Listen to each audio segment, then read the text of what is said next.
We will now proceed to take the autobiography of our dear Mama. I continue with tributes from children, grandchildren, Bible class, and the EP Church, Accra, Newtown. Thank you.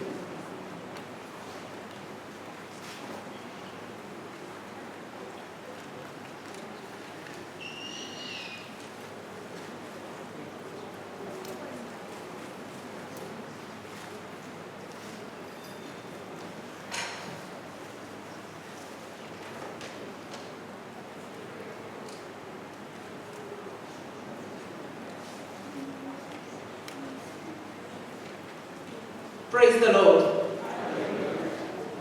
This is the autobiography of the late Lucy Doris Abra Afflu, my mother. I was born in Peki on Tuesday, 22nd November 1936, to Reverend Andrews Abba of Peki Blengo, Achievement, and Madam Frida Intem of Peki Blengo, Jama, both of blessed memory. I was the fourth of 9 children. In those days, due to a high infant mortality, it was customary for parents to take certain drastic steps which they believed would preserve the lives of the children who were to follow those rampant deaths. And so it was that my grandfather named my father Abudu, his sisters Abuya, Aisitu, and their younger brother Ali. Thus, my father and his surviving siblings bore names that were very foreign to Ewe nomenclature, making them very easy to identify in the village. I attended elementary school up to senior school in Peki Blengo from 1941 to 1951. I left Peki after finishing my senior school to Accra later. Later I went to stay partly with my parents in Joasu, where my father was an agricultural officer. Some time afterwards, I went to Accra and stayed with my elder brother, Ebenezer, both expatriate and local, who constructed the Tema Harbor. For this reason, there were very experienced foreign and local staff who provided us with very good developmental opportunities on the job.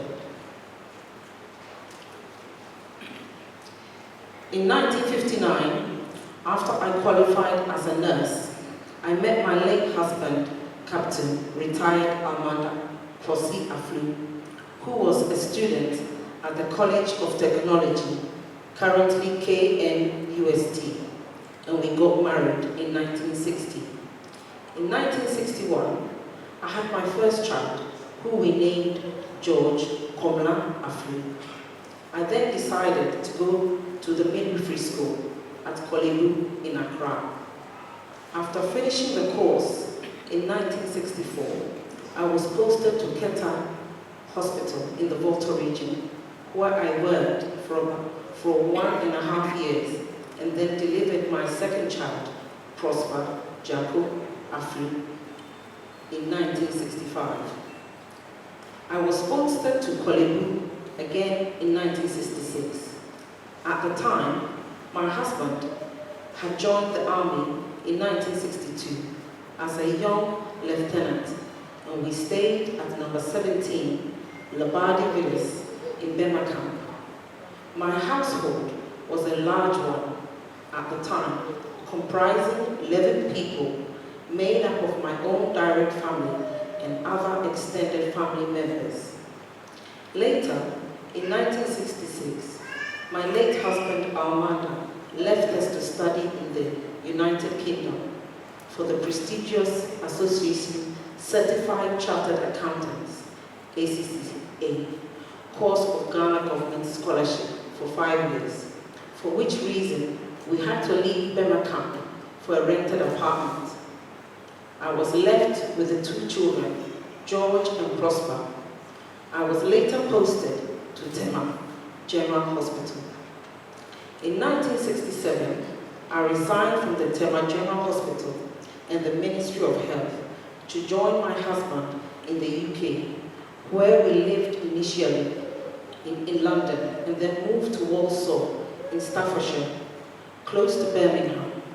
In Walsall, our address was 105 Moult Road. I left George behind with his late uncle, Major retired Robson, and sent Prosper to my father and my stepmother in Piggy Blengo. George later joined us in the UK. During my stay in the UK, I was able to find a job as a nurse with the Manor Hospital in Walsall. I was also blessed with 2 children, Dorothy Jessie Afflu in 1968 and Harold Frederick Afflu in 1970.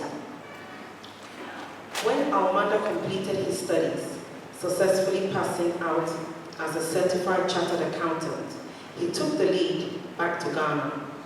I returned to Ghana in 1971 with Dorothy and Harold, George having been sent earlier alone to Ghana after his father had settled back home. After I arrived back in Ghana, I rejoined the Ministry of Health in 1971. I was posted to Mamobi Polyclinic, where I worked for 3 years as a senior nurse midwife. I had my last son, David Komla Mawenyega Afflu, in 1972. In 1974, I was promoted and posted again to Keta Government Hospital as a ward sister, where I worked for 3 years. In 1975, my husband decided to take voluntary retirement from the Ghana Armed Forces and take up an appointment as an accountant auditor with then Ashanti Goldfields Corporation, AGC, now Anglo Gold Ashanti in Obuasi. So the whole family, except me, moved from Bema Camp to Obuasi, where they were comfortably accommodated at house number 22, Onyinasi, to begin another phase of our lives. In 1979, after successfully passing the interview, I was also employed by AGC to work in the Mines Hospital in Obuasi. So I happily moved to join my family after resigning from the Keta Government Hospital and Ministry of Health. In Obuasi, I stayed working in the casualty department emergency room and later moved to the male isolation ward, female isolation ward, and later the male medical ward. I also spent time at the cholera camp, which was far away from town and where nobody wanted to go. I loved my work and approached it with passion. For me, nursing was my calling, and caring for the sick didn't come as a difficult task at all. My patients loved me, and just by my presence, reassuring words, and touch, they started to feel better. I won several awards whilst at AGC Hospital, and my ward was always one of the ones to beat in the end of year Christmas decoration contest.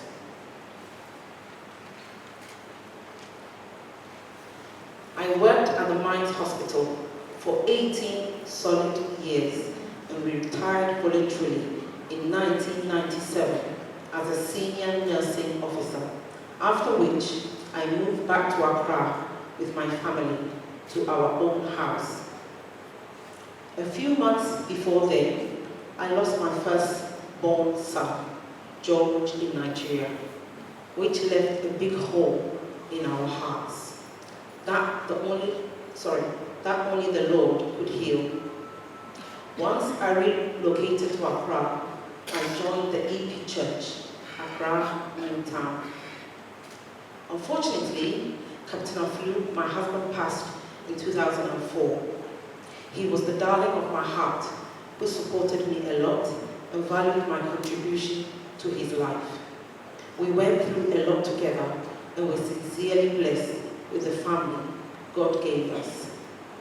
I left for the UK for the treatment of a leg ulcer in 2005 and stayed with Dorothy and her family in London.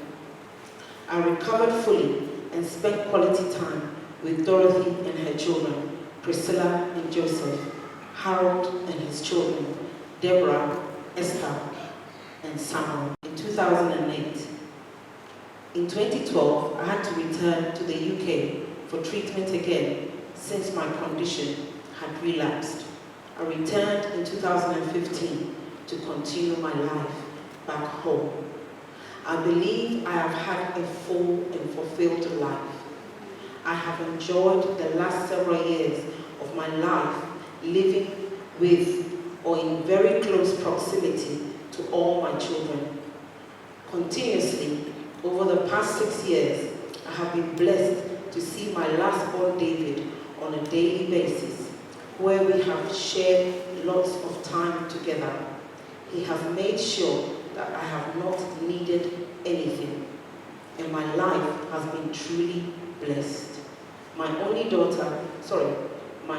daughter, Kate, and my son Prosper have not been left out.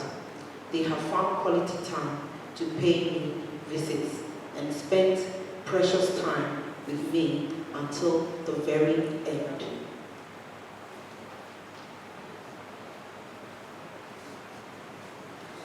Continuing from a religious and social life. Being married to Captain Afflu, the perfectionist and strict disciplinarian that he was, I had to take on the role of mediator within the family. Being a daughter of a reverend minister, I was brought up in the fear of the Lord, and I, over the years, built a quiet but intimate relationship with my Maker. I love gardening and reading, and it was normal to find me reading the newspapers or the scriptures. My favorite verses were in the Psalms.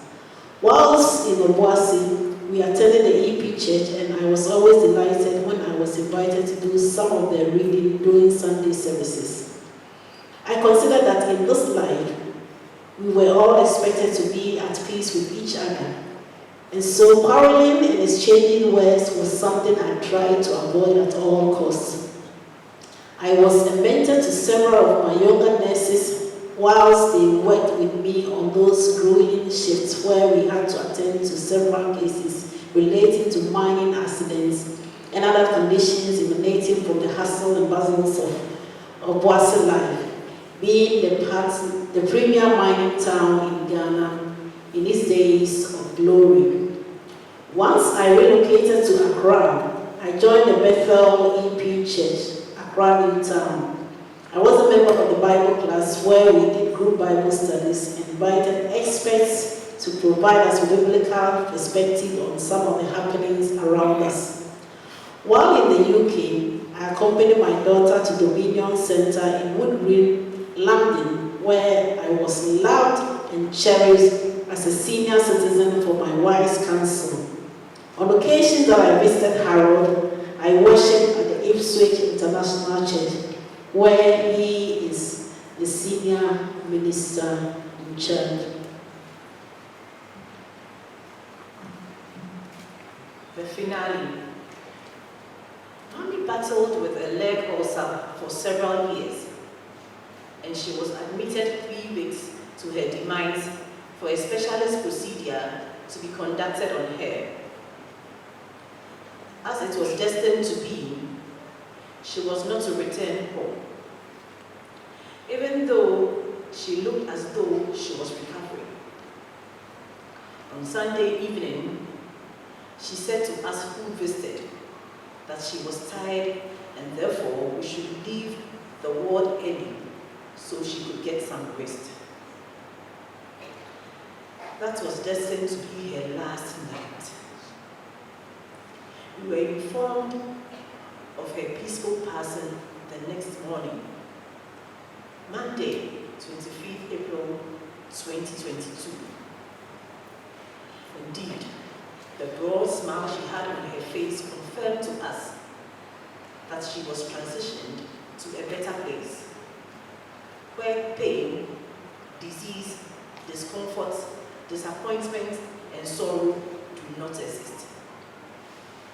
We thank the staff of the University of Ghana Medical Center, the Director of Medical Affairs, Dr. Elim Duama, the plastic surgeons, Dr. Zainab and Dr. Wendy, the Director of Nursing Services, Madam Ruby, and all the caring nurses, Sarkodie, Christian, Abba, Solomon, etc., for their loving care they give to Mommy.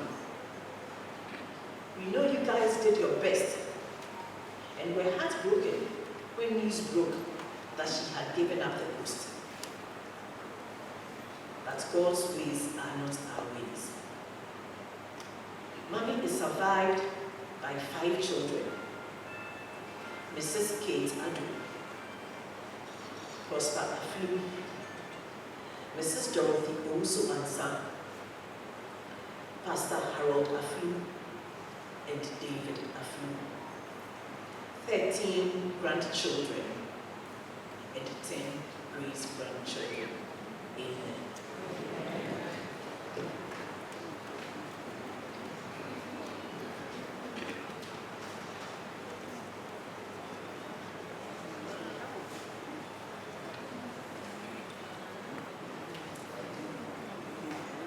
On behalf of all my other siblings, I present a tribute from your son, David.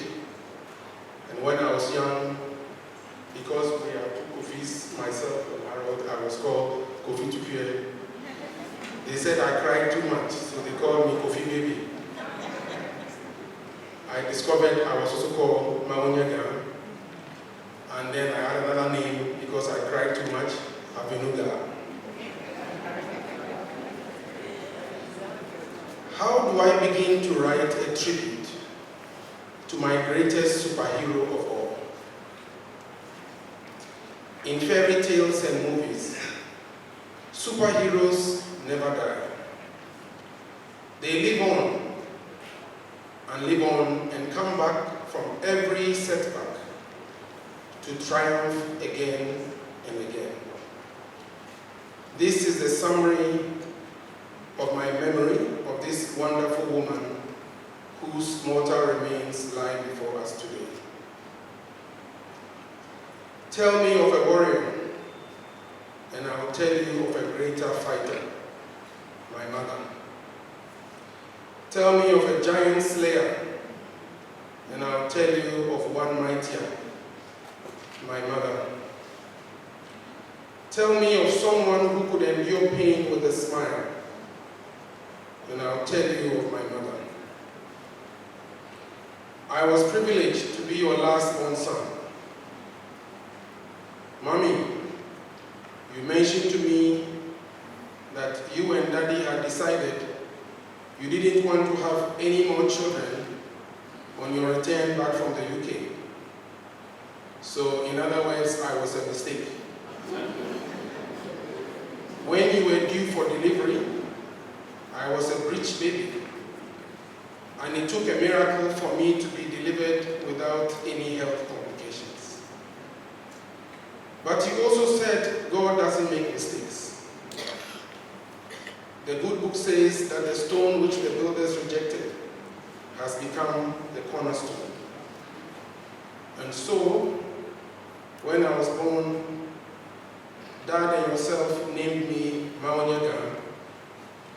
This was a name I hated when I was young because my friends in Obuasi teased me by the pronunciation. They made the pronunciation so bad. A few months ago, you reminded me of its meaning, and I've cherished it ever since. I have learned a lot of things by just observing you, Mama. First, I would say you were a peacemaker and a unifier. I never saw you quarreling with anyone, neither with Dad or with any of the angry parents who stormed our house in Onyinase or Engineers Hill in Okwasi to rave, rant, up in arms, to deal drastically with me for some of my naughty escapades I had committed in my preteens.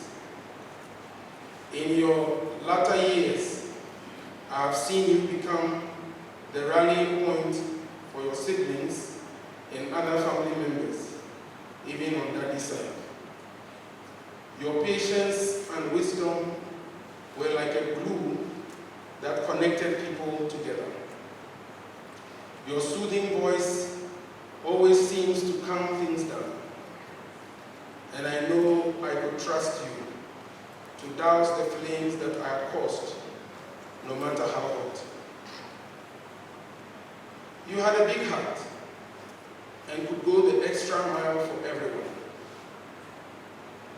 I was a handful as a child, but your love was all encompassing. And with it, you covered me, and I am truly grateful. It didn't matter what the issue was. You believed that good would come out of it, and you were willing to wait patiently and continue to believe in hope, even against hope sometimes. In your nursing profession, your love and compassion for what you did was palpable to all around you. I recollect stories of senior managers and expatriates at the Okwasi mine who would insist that only you attend to them when they were sick and on admission. You had a sense of intuition that was difficult to fathom, and many of your perceptions and premonitions were right. You had a way with people. Even though you could read them, you still gave them the benefit of the doubt. You believed in family. Mommy, for you, family was everything. You demonstrated to all your children and grandchildren unconditional love, even when you were not deserving of it.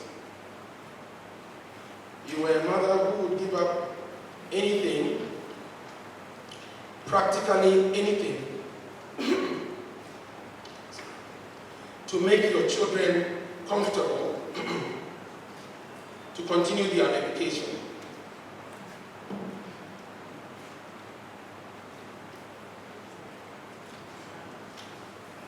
I recollect the years when Daddy was down with a stroke for several years, and you became the only breadwinner for the home. You played the role of superwoman and ensured we all sailed through life smoothly. As the last born, I can say I was the biggest beneficiary of your sacrifice. You never relented.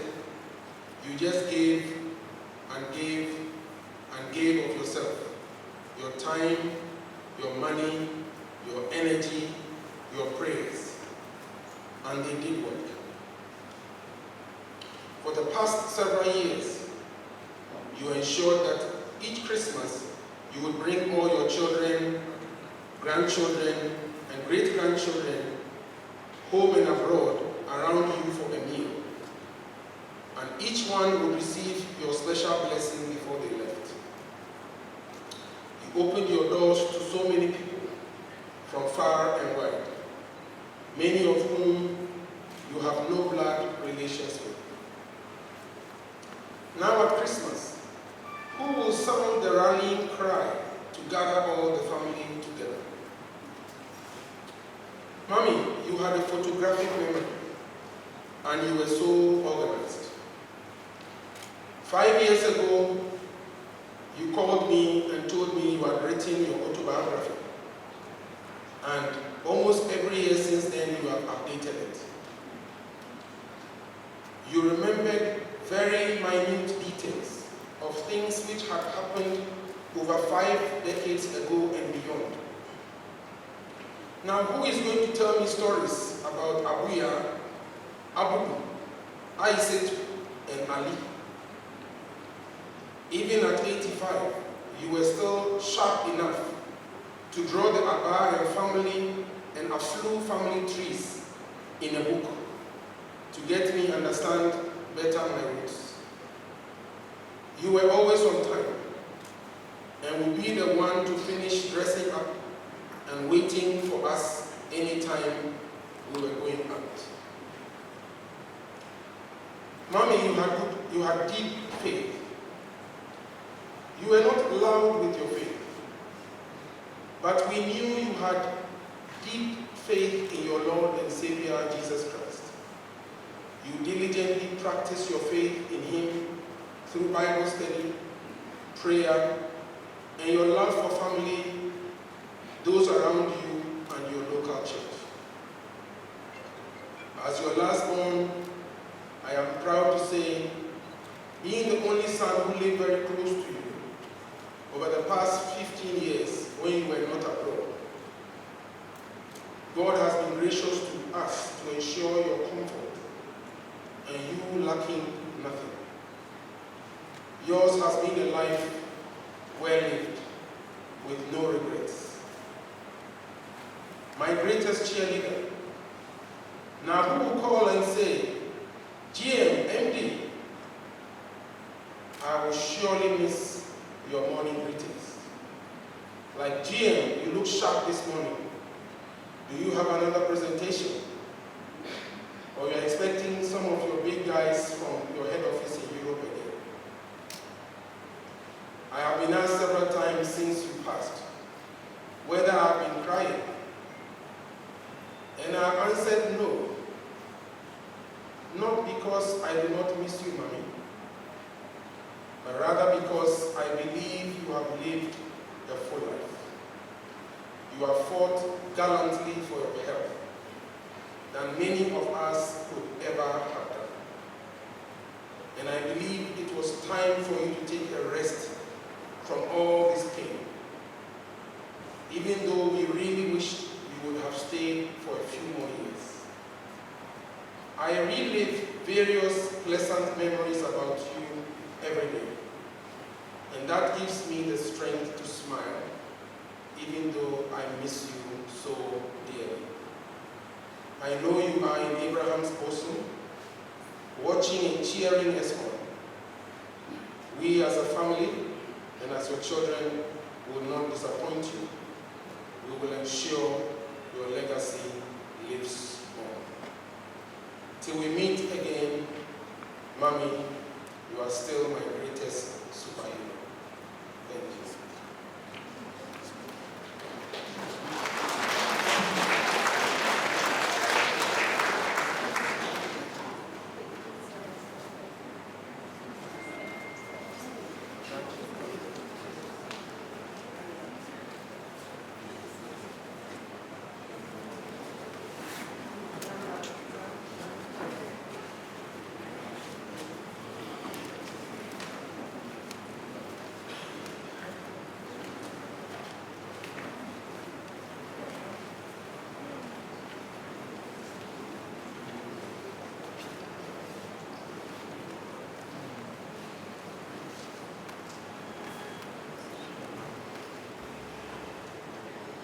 This is a tribute from Joseph and I.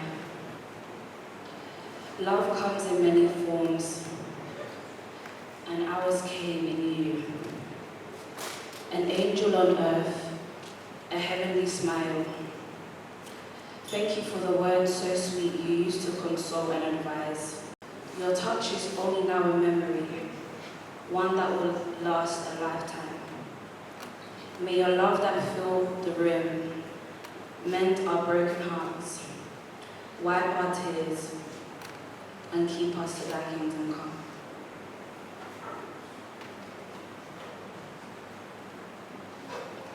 This is a tribute from myself, Deborah, Esther, and Samuel Afflu. Grandma, your loving and selfless nature manifested itself in the way you wanted us all to be great. In spite of the trials you endured, your life is a testament to the strength that you draw on from God. These are just some of your qualities that we can only hope to aspire to have. You were a true inspiration to us all, and we will forever miss you.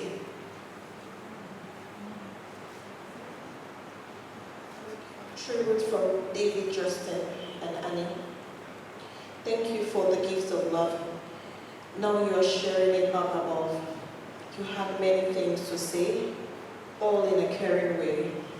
You always saw good in everyone, no matter what they had done. You were always the one we could all lean on, even though it must have felt like a ton. You were always the strength of the family. Now we must let you rest calmly. We say goodbye as tears roll down our eyes. I know your place is in heaven and it has a good view. You are telling God, I need to keep an eye on you. I know you will always be in our hearts and minds. So Grandma, we will never forget you are one of a kind.